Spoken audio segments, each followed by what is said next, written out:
Bismillahirrahmanirrahim. Assalamualaikum warahmatullahi ta'ala wabarakatuh.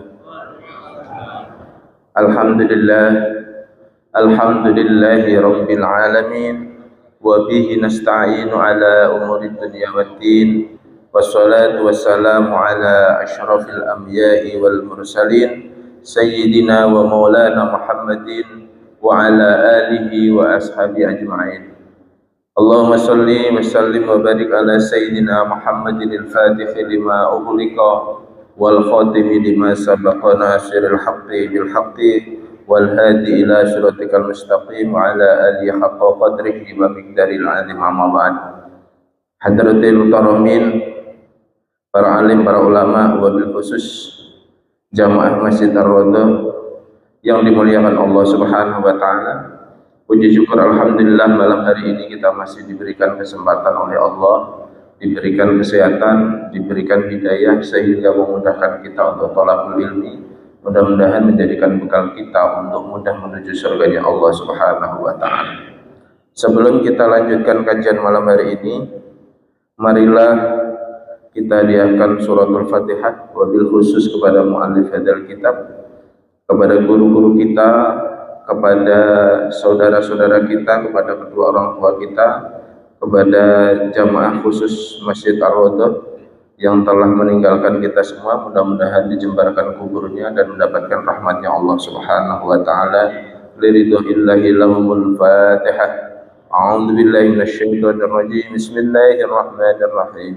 Alhamdulillahi rabbil alamin, arrahmanir rahim, maliki yaumiddin. Iyyaka na'budu wa iyyaka nasta'in. Ihdinas siratal mustaqim, siratal ladzina an'amta 'alaihim ghairil maghdubi 'alaihim waladdallin. Bapak sekalian, minggu yang lalu ya kita sudah sampai di tahapan awaik yang pertama. Jadi awaik itu godaan-godaan penghalang bagi seorang hamba yang pengen menuju surganya Allah Subhanahu wa taala dalam menjalankan ibadah. Minggu yang lalu kita sudah membahas bab hal yang dipertanyakan ketika ada awaik yang berkaitan dengan masalah dunia. Jadi godaan atau penghalang orang mau ibadah di hadapan Allah Subhanahu wa taala yang sering menjadikan gangguan kepada kita tidak fokus adalah yang pertama, kemarin ada 4 hal ya Bapak sekalian ya. Yang pertama dunia, yang kedua makhluk, yang ketiga hawa nafsu, dan yang terakhir syaitan. Nah, kemarin kita sudah membahas selesai di bab masalah awaik, masalah dunia. Nah, bagaimana menyingkirkan agar dunia tidak menjadi penghalang di dalam khusyuknya kita ibadah di hadapan Allah Subhanahu wa taala, yaitu dengan cara untuk zuhud, ya, mendinginkan hati untuk tidak tamak terhadap dunia. Nah, zuhud kemarin itu kita sudah bahas. Zuhud itu ada 2 bagian. Yang pertama namanya zuhud makdur, yang kedua namanya zuhud ghairu makdur. Nah, zuhud makdur kemarin kita sudah bahas, yaitu zuhud yang memang memiliki kemampuan diri kita untuk memilih melakukan ataupun tidak. Ya, zuhud makdur itu dibagi 3. Satu, yaitu tidak pengen memiliki sesuatu yang tidak ada pada diri kita. Yang kedua, merelakan segala sesuatu yang sudah kita miliki, yang kita senangi untuk dibagikan kepada orang lain. Nah, yang terakhir, yang ketiga dari makdur ini adalah bagaimana pentingnya tidak memiliki syahwat ataupun tidak menggebu-gebu ya dalam rangka untuk mencapai sesuatu yang belum ada pada diri kita. Nah, banyak orang yang mungkin bertanya, bukankah di dunia ini diciptakan oleh Allah dalam rangka mazra'atul akhirah, dalam rangka untuk ladangnya akhirat? Kenapa harus kita zuhud? Bapak sekalian, terakhir kemarin kita membahas adalah yang dimaksud dengan zuhud itu bukan merupakan sesuatu hal yang pokok yang digunakan untuk memenuhi kebutuhan pokok kita dalam rangka agar kuat diri ini bisa berdiri beribadah di hadapan Allah Subhanahu wa taala. Bukan itu, Pak. Bukan meninggalkan hal-hal yang pokok itu. Tetapi adalah meninggalkan segala hal yang berlebihan di atas hal yang kira-kira dibutuhkan.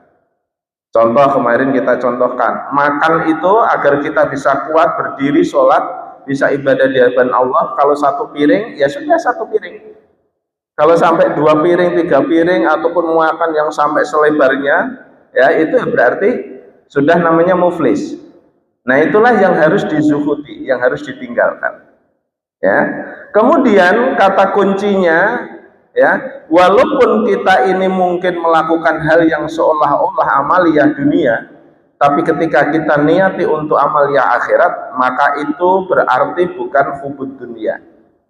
Contoh, ya, pengen punya mobil kok sudah ada satu ternyata dua, tapi niatnya dua itu karena pengen untuk membantu agar orang lain bisa mudah kalau suatu saat minjem mobil untuk ibadah. Nah itu niatannya bukan niat dunia, tapi niatan untuk akhirat. Mungkin pengen memberikan sebuah fasilitas yang mudah kalau ada tetangga sakit, agar mudah dipakai untuk menghantarkan sakit ke rumah sakit. Nah hal-hal yang kayak gini namanya bukan hubud dunia. Baik Bapak sekalian, nah sekarang yang kedua, ya kita sampailah pada tahapan awaik yang kedua, yaitu makhluk. Bismillahirrahmanirrahim. Al-aiku thaniyatul khalqu thumma alaika wafaqallahu wa iyana li ta'atihi bitafarrudi anil khalqi. Jadi awaik yang kedua ini adalah berupa makhluk. Jadi manusia itu atau masyarakat itu juga kadangkala bisa menjadikan penghalang kita untuk beribadah di hadapan Allah Subhanahu wa Ta'ala. Contoh kecil Pak, lagi wayai mau ibadah sholat jamaah, nyun sewu nih, tiba-tiba diajak, kalau ndak mau ndak enak, yuk Pak kita nongkrong dulu Pak, dimana ngopi dulu gitu loh Pak. Bisa ini mau sholat jamaah nih Pak, nek orang mangkat enak, ketika mangkat nggak jamaah, gimana betul Pak? Ini contoh. Jadi kadangkala butuh disikapi segala sesuatu itu agar tidak menghalangi ibadah kita di hadapan Allah Subhanahu wa Ta'ala. Makanya disebutkan di sini awaik yang kedua itu adalah makhluk. Nah, makhluk itu bisa menjadi penghalang atas ibadah kita di hadapan Allah Subhanahu wa Ta'ala. Begitu pula kadang istri, Pak. Sudah wayai ngaji, tiba-tiba ngajak malam Sabtuan, Pak. Oh, Bapak gimana sih? Kan biasanya nggak pernah libur, loh ini udah libur, Bu, ayo malam Sabtu gitu loh, kita ke Simpang 5 loh gitu Pak. Jadi kadangkala itu butuh dilakukan sebuah penetrasian bagaimana pentingnya kita hal-hal yang seperti itu butuh diuzlai. Uzlai itu tafarrud Pak, tafarrud itu menyendiri. Makanya biasanya orang-orang soleh, orang-orang alim, pangapunten nih, ya seperti guru-guru saya dulu itu, kiai-kiai saya itu, ya. Walaupun santrinya banyak itu kadangkala nggak semuanya kumpul dengan istri kalau malam hari Pak. Ada waktu tertentu yang seringkali digunakan kamar sendiri untuk ibadah di hadapan Allah Subhanahu wa Ta'ala. Ya. Jadi ini kendala yang kedua namanya makhluk. Tsumma alaika wafaqallahu, semoga engkau mendapatkan taufiknya Allah Subhanahu wa Ta'ala, wa iyana li ta'atihi. Marilah semoga kita semua mendapatkan kekuatan untuk bisa taat di hadapan Allah Subhanahu wa Ta'ala bitafarrudi dengan uzlah anil khalqi dari makhluk. Wa dzalika li amrayni, uzlah ya atau menyendiri dari makhluk itu karena dua alasan.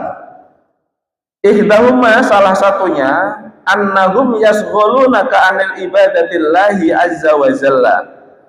Karena ya sesungguhnya orang atau makhluk itu kadang menyibukkanmu dari ibadah di hadapan Allah Subhanahu wa Ta'ala. Alama hukiya amba'duhum annahu qala. Jadi hal ini sebagaimana yang diceritakan oleh sebagian ulama, bahwa sesungguhnya ya ulama itu berkata, marartu bi jama'ati yataramuna wa wahidun jalisun ba'idun minhum. Aku lewat di hadapannya orang yang sedang bergerombol dalam rangka untuk mengikuti lomba panahan. Ya Pak? Wa wahidun jalisun, wa wahidun jalisun, saya melihat ada seorang itu duduk sendirian, baidun minhum, jauh dari mereka yang lagi kumpul-kumpul itu kok Allah tiba-tiba kok menyendiri, ya. Itu kata ulama ini. Fa'aradtu an aqlimahu, maka saya berkehendak, saya pengen untuk ngajak ngomong. Faqala dzikrullahi asha ilayya min kalamika. Dia kemudian berkata, saat saya mau ajak ngomong, kata ulama ini, zikir kepada Allah itu jauh lebih menyenangkan bagiku dibanding saya ngomong kepadamu. Jadi ini orang ini, ulama ini lagi lewat, Pak. Ada orang lewat ini, kemudian dilihatin itu ada gerombolan orang lagi ngumpul-ngumpul, lagi lomba lah. Kalau sekarang tuh kayak orang sepak bola gitu. Tapi orang itu kok sendirian loh. Oh, ada kerumun-kerumun gitu kok sendirian. Kemudian diampiri itu, Pak, disamperin, Pak, kamu ngapain kok sendirian gitu. Nah, jadi si ulama ini mau ngajak ngobrol, Pak. Kemudian si orang ini bicara, menjawab bahwa zikir kepada Allah itu jauh lebih menyenangkan bagiku dibanding ngobrol denganmu. Alasannya apa? Fakultu anta wahduka. Saya kemudian ngomong lagi, ya. Saya kemudian ngomong lagi, bukankah engkau lagi sendirian? Ya, orang itu kemudian menjawab, faqala ma ya rabbi wa malakai. Sesungguhnya aku ini lagi sama Allah dan dengan dua malaikat. Dua malaikat itu apa, Pak? Raqib, Atid. Jadi saya tuh nggak sendirian, di mana-mana Allah itu selalu menyertaiku dan ada dua malaikat. Siapa bilang saya ini sendirian? Itu jawabnya. Ini orang alim itu begitu, Pak. Fakultu man sabaqa min haula'i. Kemudian saya bertanya, wahai Kisana, kira-kira dari lomba itu, lomba panahan itu, siapakah yang akan menang? Tanyanya orang tadi, kemudian dijawab, ya. Faqala man ghafarallahu lahu. Yang menang itu adalah orang yang diampuni dosanya oleh Allah bagi orang yang diampuni tadi. Fakultu, maka saya bertanya lagi, aina thoriqo, bagaimana, kemana arahnya bisa diampuni, caranya bagaimana? Jawabannya orang tersebut, fa asyara biyadihi nahwis samai. Kemudian dia ngacungkan begini, Pak, ya. Jadi dia ngacungkan, memberikan isyarat, tangannya ke atas, nunjuk ke langit. Kemudian waqoma tarokni, dia kemudian berdiri dan meninggalkanku. Nah, sambil meninggalkanku, kata orang tadi, waqala aktsara khalqika angka sagilun. Sesungguhnya banyaknya makhluk itu seringkali bisa membuat engkau lupa. Falqalbu idza yashghulu 'anil ibadati. Karena sesungguhnya makhluk, ya, orang itu, ya, apabila dia sudah mulai menggunakan pengaruhnya, itu akan mudah melupakanmu dari ibadah kepada Allah Subhanahu wa taala. Bal yamna'unaka minha, bahkan kadangkala mencegahmu, yaitu, Pak, sudah pakai sarung, peci, udah mau berangkat jamaah, tiba-tiba, ayo, Pak, itu konco-konco kumpul, ayo kita main golf gitu. Kalau Pak Anton nggak mau, nggak enak, tapi mau bagaimana mau jamaah, itu, Pak, bahasanya gitu, ya. Jadi kadangkala, ya, orang itu kadangkala juga menghalangimu untuk beribadah kepada Allah. Bal yuqaunaka fi syarri wal halali, bahkan kadangkala menjerumuskanmu kepada hal yang jelek, ya, bahkan yang membuat kebinasaan. Nah, jadi kadangkala, Pak, berkumpul itu memang butuh dipilah-pilah. Ya, bukan berarti tidak boleh berkumpul, enggak. Kumpul itu kalau memang menuju kepada sebuah sa'adah, ya, dalam akhirat, dalam urusan Allah, ya harus, Pak. Tapi kalau yang enggak, membuat ghaflah, itu harus ditinggalkan. Nah, jadi ada waktunya berkumpul, tapi tidak terbawa arus terus untuk berkumpul terus semuanya. Kalau dikatakan di masyarakat, wah, orang itu kuper, ya, mereka itu enggak gaul, mereka karena enggak mudah sosialisasi. Ya, sosialisasi sebetulnya kemudian sisanya Pak itu harus mengerti tentang kebutuhan kita sendiri di hadapan Allah Subhanahu wa taala. Nah, uzlah itu ada waktunya. Kapan itu? Nah, nanti dibahas di bab selanjutnya. Jadi uzlah itu menyendiri Pak. Jadi nggak menyendiri terus kemudian nggak gaul juga enggak. Nah, makanya inilah pentingnya untuk mengerti bahwa kapan kita, karena uzlah itu harus tahu ilmunya. Ya, kalau orang tidak bergaul dengan masyarakat juga sama Pak, amal ibadahnya juga tidak banyak. Karena hanya dia dengan Allah saja. Sementara amal ibadah yang banyak itu juga ketika dia berbuat baik kepada orang lain. Nah, makanya itu ada kisi-kisi bagaimana caranya waktunya bergaul, bagaimana waktunya kira-kira kita uzlah untuk bisa memperbaiki diri sendiri dan bertawajud kepada Allah Subhanahu wa taala. Jadi, kalau demikian ini, maka kadangkala orang itu bisa menjerumus. Kalau sudah tanda-tandanya kok, wah, aku goro-goro kumpul terus ini, kayaknya malah tambah nggak genah ini, ibadah nggak pernah, sholat kadang ketinggalan, jamaah sudah enggak. Nah itu Pak tanda-tandanya harus cepat membuat sebuah keputusan secepat mungkin untuk meninggalkan. Kalau yang ayo kita kumpul, habis itu golf enggak apa-apa Pak Anto, tapi sholat dulu ini asar gitu ya, enggak apa-apa Pak. Jadi dia mengajak orang untuk bisa dekat kepada Allah Subhanahu wa taala. Kan ada yang gitu, wah kita ketinggalan kalau ini udah sholatnya gampang nanti dirapel, atau ini kan kadang-kadang ada yang gitu Pak. Ya, saya tuh punya teman Pak, lulusan pondok pesantren. Ya pangapunten ini contoh. Jadi tidak mesti orang yang paham ilmu, yang alim itu pasti taat, belum tentu Pak. Tapi minimal orang yang alim itu minimal itu memudahkan dia untuk taat. Saya tuh punya teman Pak, ya lulusan pesantren, kitab yang ngelodok Pak, kadosnya tinggi. Seperti ini tuh udah hafal. Lulusan dari Jawa Timur, gaulnya saja, bisnisnya itu mainnya Pak di Timur Tengah, lama, ya teman-temannya. Tapi dia itu kalau sama saya itu mau rapat itu Pak, meeting, itu kalau mau sholat itu kalau ada perlunya.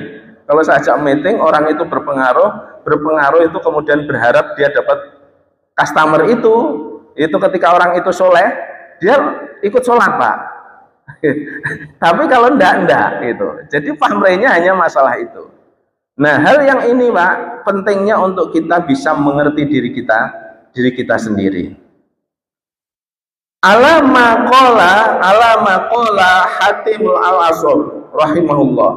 Untuk hal ini itu sebagaimana yang disampaikan oleh Hatim Al-Asam rahimahullah, Syekh Hatim Al-Asam rahimahullah.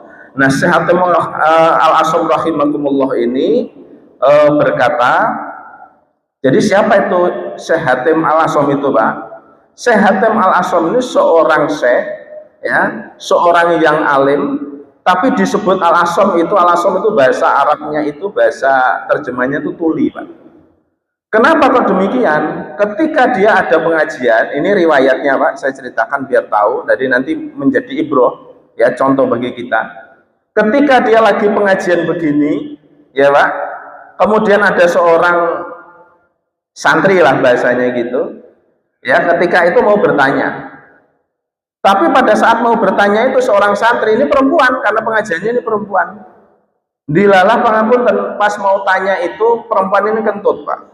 Suaranya gede ini nggak karuan itu, dut gitu. Nah perempuan ini Pak malunya setengah mati, kan gitu Pak ceritanya. Nah kemudian bingung ini si perempuan ini bingung, kemudian pengen bertanya, Syekh, saya mau tanya, pura-pura diem Pak. Syekh Hatim ini, itu wirainya luar biasa di situ Pak. Pura-pura diem, pura-pura nggak dengar. Tolong suaranya agak keras, soalnya saya ini udah tua.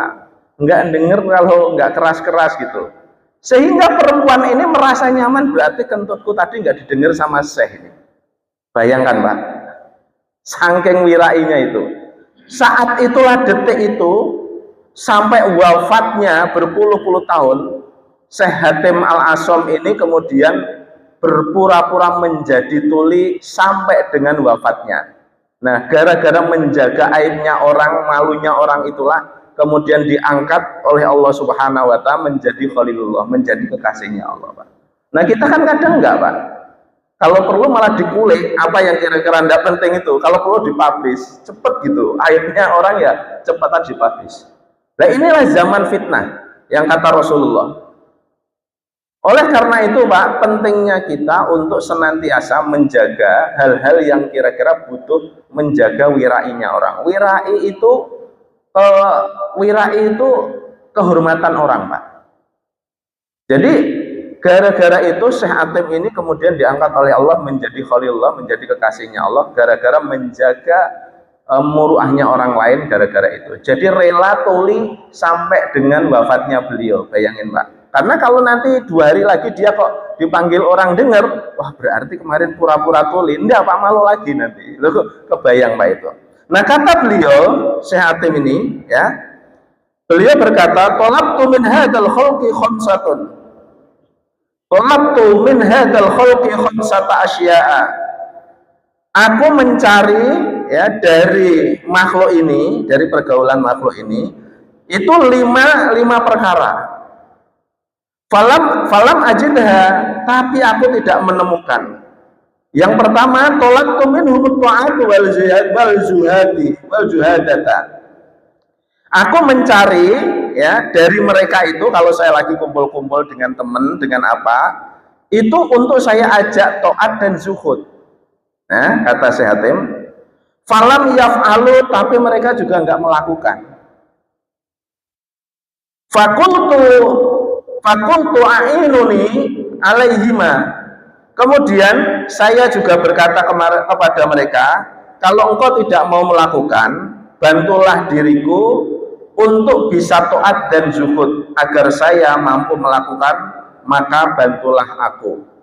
Falam yaf'alu, maka mereka pun tidak melakukannya lagi. Jadi ini yang kedua Pak, kumpul diajak taat sama zuhud tidak mau, ya kan Pak, diajak pengajian itu misalnya 2 minggu sekali ke masjid itu, enggak aku mau pergi gitu, ya udah enggak apa-apa, tapi bisa bantulah saya agar bisa khusyuk, saya bisa zuhud, bisa taat. Tapi dia pun tidak melakukan ya. Fakultu irdu anni in fa'altu falam yaf'alu. Kemudian saya juga berkata lagi ya, berikan saya ridho, izin, atau bantulah saya agar bisa menyenangkan atau senangkanlah dariku, agar aku mampu untuk melakukan taat dan zuhud. Kalau engkau tidak mau melakukan, ya udah enggak apa-apa. Kalau enggak mau membantu, ya enggak apa-apa. Tapi supportlah diriku agar aku mampu untuk taat dan zuhud kepada Allah. Tapi apa yang dilakukan oleh orang itu? Orang itu kadangkala egoisnya itu, Pak. Juga tidak mau, falam yaf'alu, mereka juga enggak ngelakuin itu. Kadangkala enggak nyupport, kadangkala ngaji kan besok masih ada waktu lah.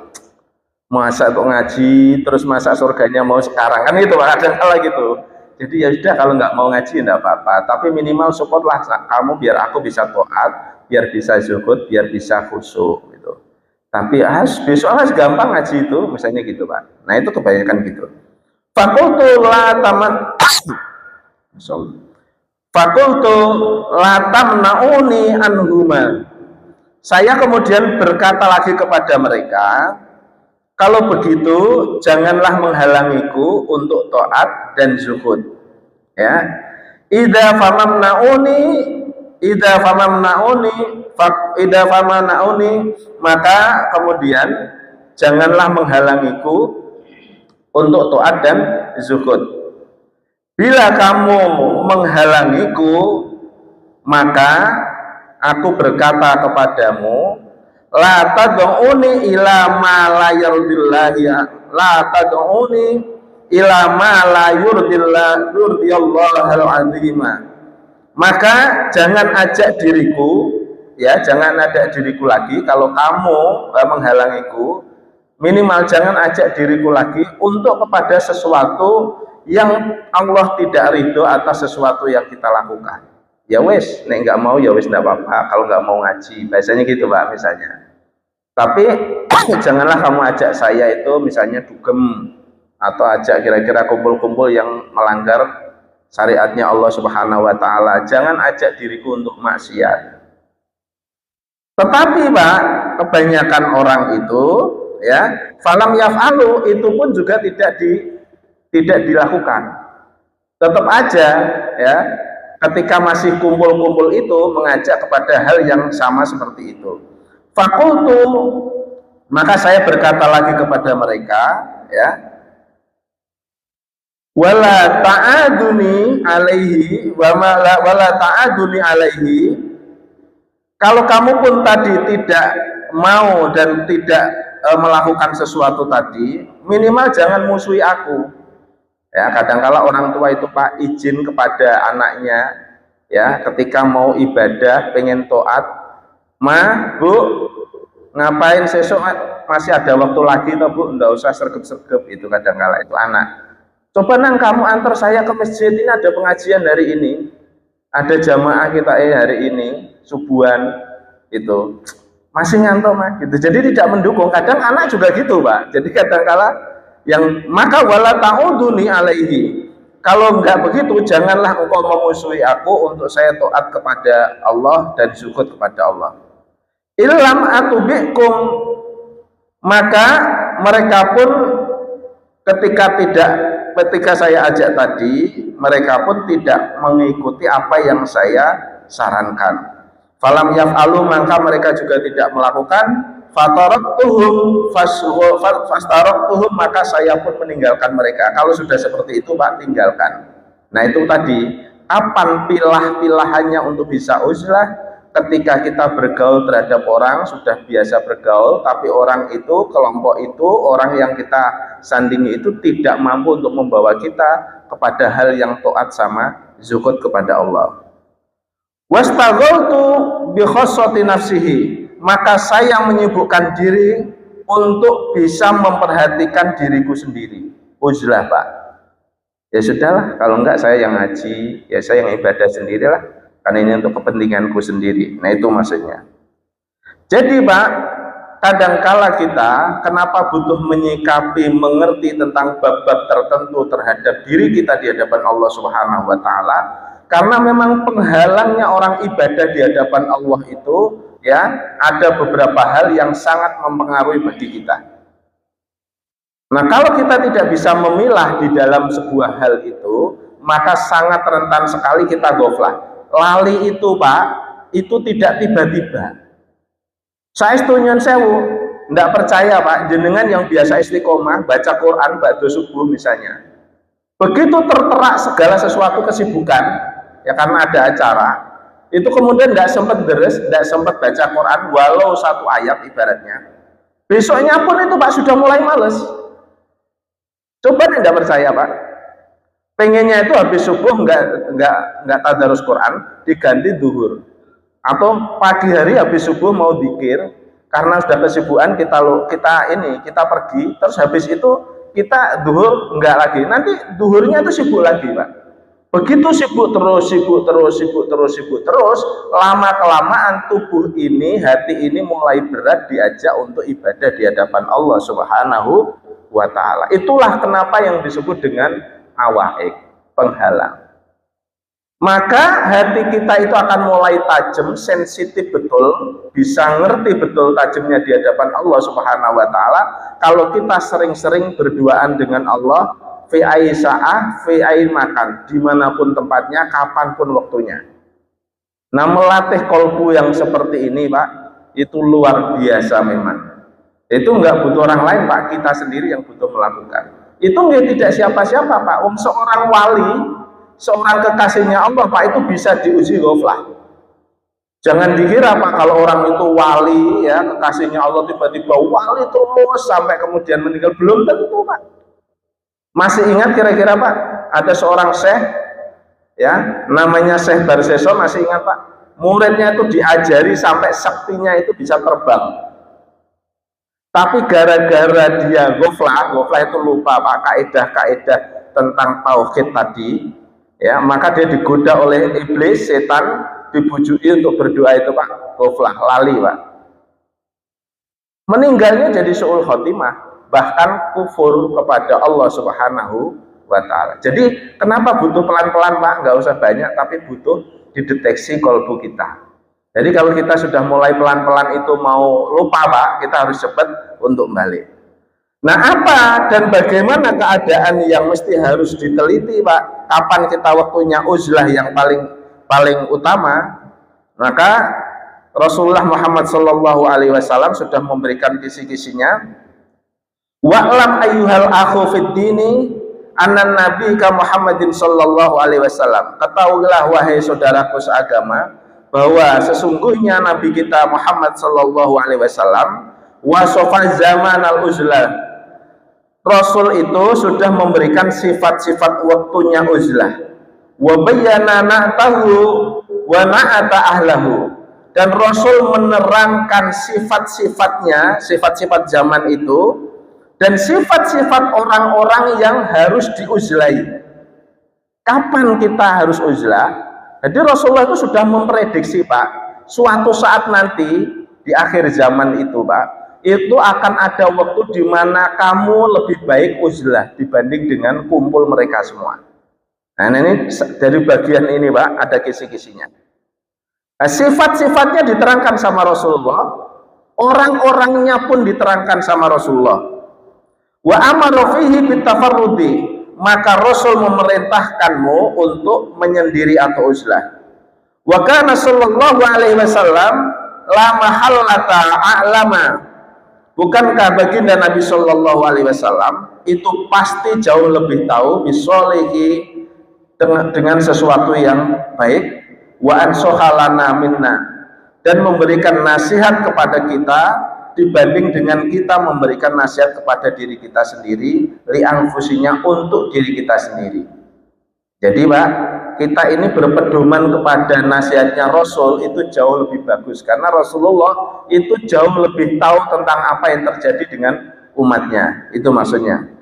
Fa'in wajabta zamanaka, apabila engkau mendapatkan zamanmu ya, alama wasofa wa bayyana famtathil, sebagaimana sifatnya sangat jelas sebagaimana yang sudah dicontohkan Rasul itu ya, maka amarohu memerintahkan baginda Nabi Shallallahu Alaihi Wasallam wa akbal nasihatahu, dan terimalah nasihatnya baginda Nabi, wala tasakku fi annahu Shallallahu Alaihi Wasallam, dan jangan sekali-kali ragu di dalam apa yang diperintahkan oleh baginda Nabi Shallallahu Alaihi Wasallam. Kenapa demikian? Karena arfa bima yasluhu laka, karena baginda Nabi jauh lebih paham dengan perkara yang bagus bagimu fi zamanika, di dalam zamanmu.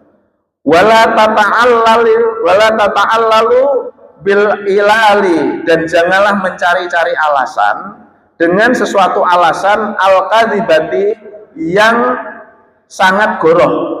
Jangan nyari-nyari alasan. Maksudnya begini Pak, jadi ketika nanti ada suatu waktu, zaman ini sudah waktunya Pak ya, nanti ciri-cirinya baginda Nabi itu jelaskan berikutnya. Jangan kita itu mencari mengkilah-kilah sesuatu itu seolah-olah bukan.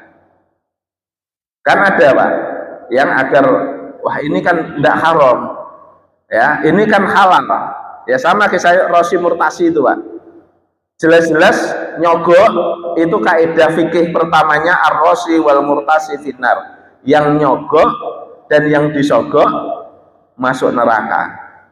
Ya memang nggak dosa Pak, kalau sila nyogok sama yang disogok itu nggak dosa kalau lihatin redaksi bahasanya, tapi maksudnya nggak begitu. Memang nggak dosa tapi masuk neraka, paham ya Pak ya? Nah itu contohnya. Kemudian enggak lah, saya nggak nyogok gitu. Nah makanya nyogok menyogok itu, suap menyuap itu ya, bagi sebagian fikih itu ada kalanya dia boleh menyogok itu kapan waktunya, ketika kita melihat kedoliman negatif duit itu gak iso adil, nah, itu boleh Pak ya, sadis loh Pak, tapi harus dipahami betul. Contoh Pak, ada seorang hakim, dia itu kebiasaan kalau nggak dikasih duit walaupun barang bener itu akan diputus menjadi salah. Maka hukumnya ya itu kita wajib untuk meluruskan dia Pak, ngasih duit agar dia bisa berbuat adil. Tapi jangan digebyauya. wah berarti kalau begitu nyogok-menyogok ini boleh, saya kasih duit. Nah itu kan namanya itu mencari-cari alasan Pak, tidak begitu ya. Jadi kalau sudah seperti itu jangan cari alasan ya. Kemudian karena apa? Yang sudah diterangkan oleh baginda Nabi itu jauh lebih tahu tentang maslahah yang akan terjadi pada diri kita di zaman waktu itu ya. Wala tahadik nafsaka wala tuhadiku nasaka wa illa fa'anta halikun. Jadi jangan pura-pura juga, jangan membodohi dirimu sendiri. Wa illa fa'anta halikun. Apabila tidak, maka engkau akan binasa. Wala udrulaka, dan engkau juga akan repot.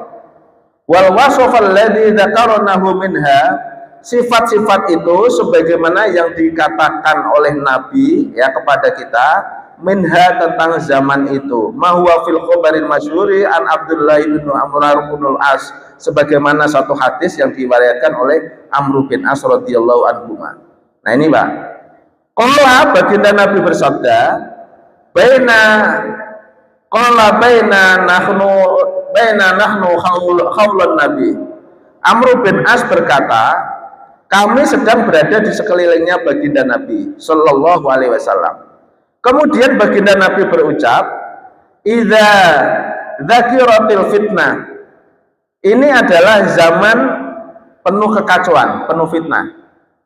Nah, jadi Rasul itu memberikan tenger Pak, bahkan akan ada zaman kekacauan, zaman fitnah. Kemudian sahabat bertanya, faqala, kapan itu ya Rasul? Apa yang disebut dengan zaman itu kacau balau itu? Idza ra'aitumun nasa marajat uhuduhum, apabila engkau melihat manusia sudah tidak menepati janji mereka. Jadi kalau kita sudah sering melihat Pak, banyak sekali orang sudah tidak menepati janjinya, menipu kemana-mana gitu contohnya. Nah jadi sekarang Pak di kota besar itu Pak, Nyun Sewu ya, yang benar sama yang nggak benar itu Pak di Jakarta lebih banyak yang nggak benar.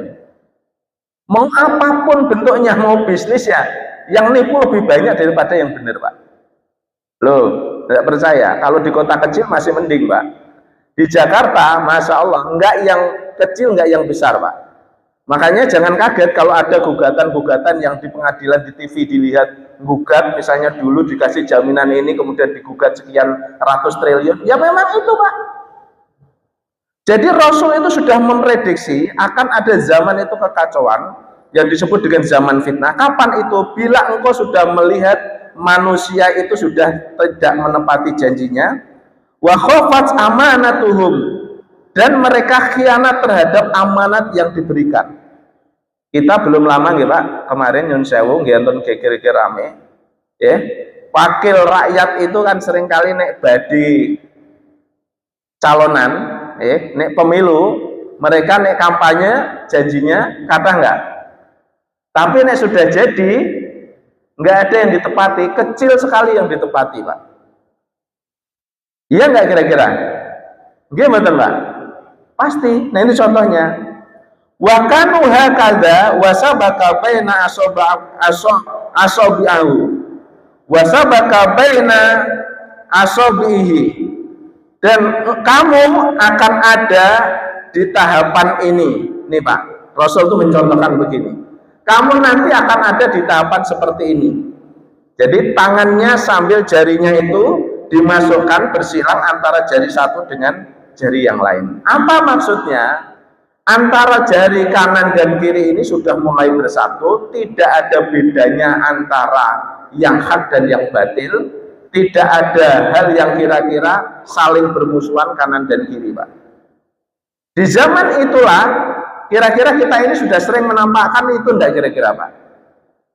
Nggih. Yang hak yang batil sudah samar-samar Pak. Zaman online seperti ini itu Pak, barang bohong itu asal menjadi ngetren viral itu menjadi seolah-olah kebenaran. Begitu sebaliknya barang hak yang dianggap viral Pak itu dianggap menjadi tidak benar. Loh itu zaman yang diprediksi oleh baginda Nabi sekian ratus tahun, sekian ribu tahun yang lalu Pak. Nah kemudian Fakultu, maka saya bertanya, ya, ma asna'u indaka dzalik, apa yang harus kami kerjakan kalau itu terjadi, baginda Nabi? Ja'alani Allah fida'aka, semoga Allah menjadikanku tebusan bagimu. Jadi semoga aku menjadi tebusan bagimu, baginda Nabi. Kemudian Rasul menjawab, kalau itu terjadi, ya ini perintahnya Nabi, qala alzimu baitaka wa amlika alaika lisanaka. Kalau itu terjadi, tetaplah dirimu itu berada di rumahmu. Jadi jangan banyak keluar, Pak. Oke. Kemudian wa amlika alaika lisanika, dan jagalah lisanmu untuk tidak gampang ngomong, tidak banyak memberikan statement di media maupun dimanapun. Nah itu Pak contohnya. Ya. Kemudian setelah itu fakut mata arifa wadah matan kiro.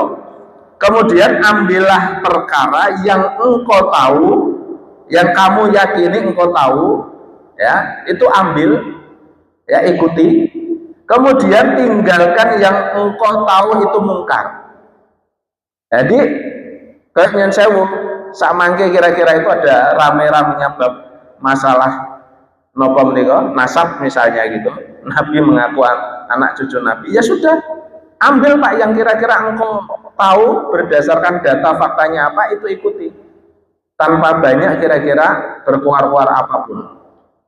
Ya, kemudian tinggalkan sesuatu yang engkau tahu itu mungkar.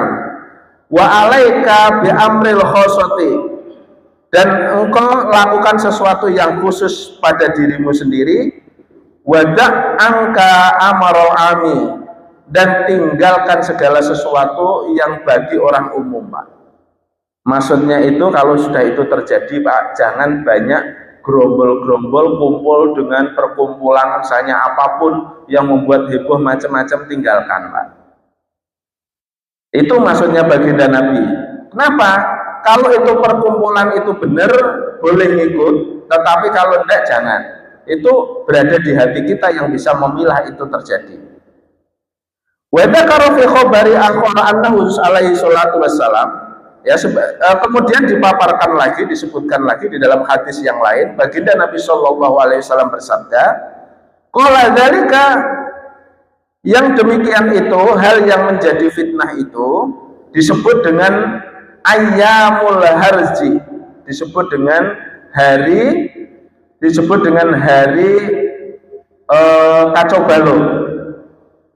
Kemudian sahabat bertanya, qila wa ma ayyanal hajri, ya Rasul, apa itu hari kekacauan?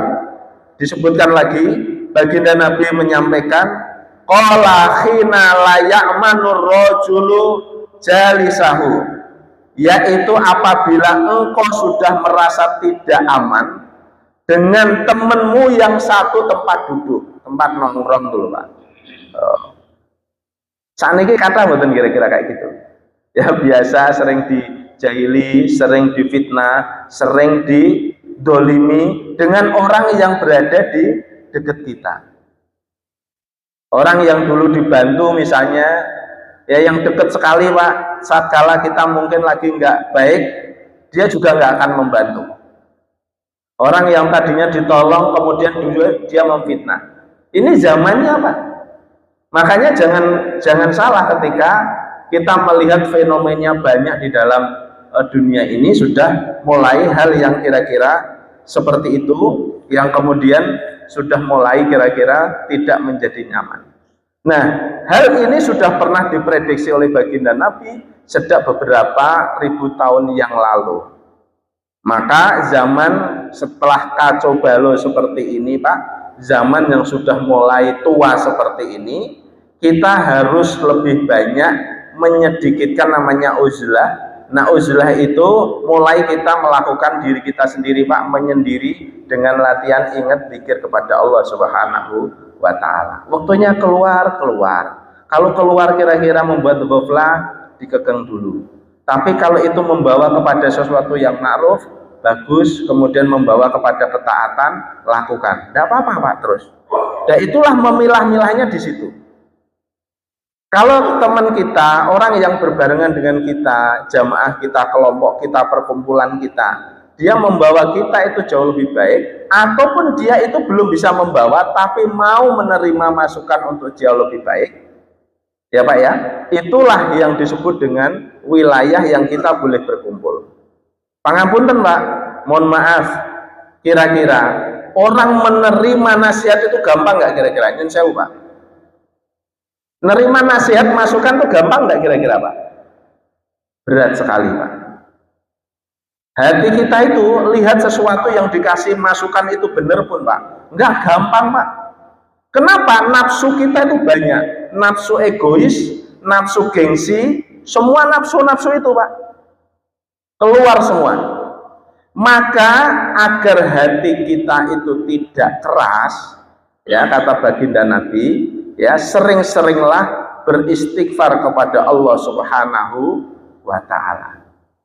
Ya sering-seringlah kita membaca Sayyidul Istighfar agar Allah mengampuni dosa kita.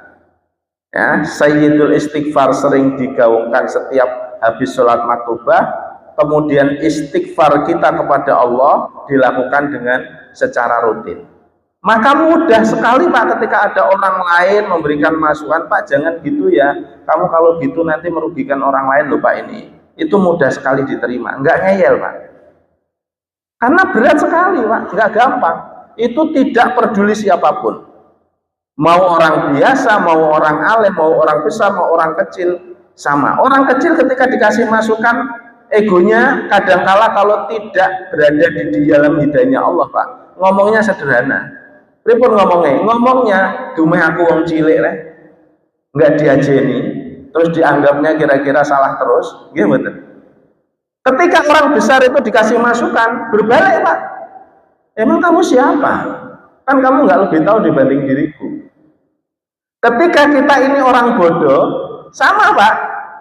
Ketika ngasih tahu itu orang alim, dumeh saya ini bukan orang alim lah, dianggapnya orang nggak tahu terus gitu kan. Tapi giliran orang yang alim dikasih masukan juga, watawasaw bil haqqi watawasaw bisob, jawaban hati kadangkala nafsunya ngomong. Nah, saya kan lebih tahu dibanding dengan dirimu. Wah, saya maulah kalau dikasih masukan. Jadi itu setan tuh membisiki kita luar biasa itu. Maka siapa yang selamat? Orang yang selamat adalah qalbun salim, adalah orang yang senantiasa memperhatikan hatinya masing-masing untuk senantiasa menjadi qalbu yang sehat, Pak. Karena kita itu tidak ada orang yang hebat. Yang hebat itu yang senantiasa sadar diri, sadar akan Allah, sadar akan hari akhir di mana kita akan menuju wilayah itu. Itu tok Pak yang akan selamat. Tanpa itu enggak siapapun dari diri kita. Makanya fungsinya ngaji itu dalam rangka untuk melakukan sebuah proses agar kolbu ini menjadi lebih lentur, menjadi lebih sadar, sadar diri, sadar Allah, dan sadar mau kembali kemana diri kita dan bekalnya apa. Ya, mudah-mudahan kita senantiasa dimudahkan oleh Allah Subhanahu wa Ta'ala, mudah sekali dapat hidayah oleh Allah. Kita akhiri majelis malam hari ini. Billahi taufiq wal hidayah. Rabbi shrah li sadri wa yassir li amri, Rabbi zidni ilma warzuqni fahma. Billahi taufiq wal hidayah. Assalamualaikum warahmatullahi wabarakatuh.